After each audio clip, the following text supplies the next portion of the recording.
Hello மக்களே, நீ நான் ஒரு தகவல் சொல்ல போறேன் உங்கள்கிட்ட. ஏன் சட்டியெல்லாம் எடுத்து வச்சிருக்கேன்னு பார்த்தீங்கன்னா, புது சட்டி ஒரு 3 அணம் வாங்கிட்டு வந்தேன் பார்த்துடுங்க. இந்த ஒரு தாத்தா கொண்டு போனார், அந்த தாத்தாட்ட இருந்து வாங்கினேன். அதை எப்படி பழக்கணும் சொல்லிட்டு உங்களுக்கு நான் சொல்லி தர போறேன். ஏன்னா புது சட்டி வாங்கினா கறி டேஸ்ட் இருக்காது அதுல உடனே வச்சா. அதனால என்ன பண்ணணும்னா, கொதிச்சு தெளு நம்ம வடிச்ச கஞ்சி தண்ணி இருக்குல்ல, அதனால கொதிச்சுட்டு இருக்கணும். அதை என்ன பண்ணணும்னா அந்த சட்டியில எல்லாம் ஊத்தணும். இப்படி நல்லா கொதிச்சிருக்கணும். இப்படி இப்படி நல்லா ஊற்றி வச்சுக்கிட்டு 2 நாள் அப்படியே வச்சிடணும்.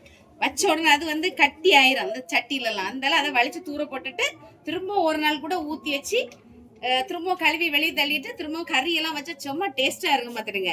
அதே மாதிரி நீங்களும் வந்து வச்சு சாப்பிடுங்க சரியா. அப்படியே வாங்கினோடனே சட்டியில வந்து யூஸ் பண்ணாதுங்க. அதில் மண்ணு தூள் எல்லாம் நிறைய இருக்கும். இந்த கஞ்சி தண்ணி நம்ம வந்து கட்டி பிடிச்சிடும் வச்சுருங்களா, அந்த இது கஞ்சி தண்ணி கூட அது எல்லாம் வெளியே வந்துடும். அதுக்கு போற கறி வச்சா ரொம்ப டேஸ்டா இருக்கும் மீன் கறி. ஏன்னா அப்படி வைங்கன்னா சரியா மக்களே. இப்படிதான் மீன் சட்டியை பழக்கம். ஓகே மக்களே, புதுசாட்டு வாங்கின மீன் சட்டியில் இப்படிதான் பழக்கி பார்த்தீங்களா. கஞ்சி தழுவெல்லாம் ஊற்றி வச்சிருக்காங்க பார்த்தீங்களா, சூடாக சூடாக இருக்குது பார்த்துருங்க.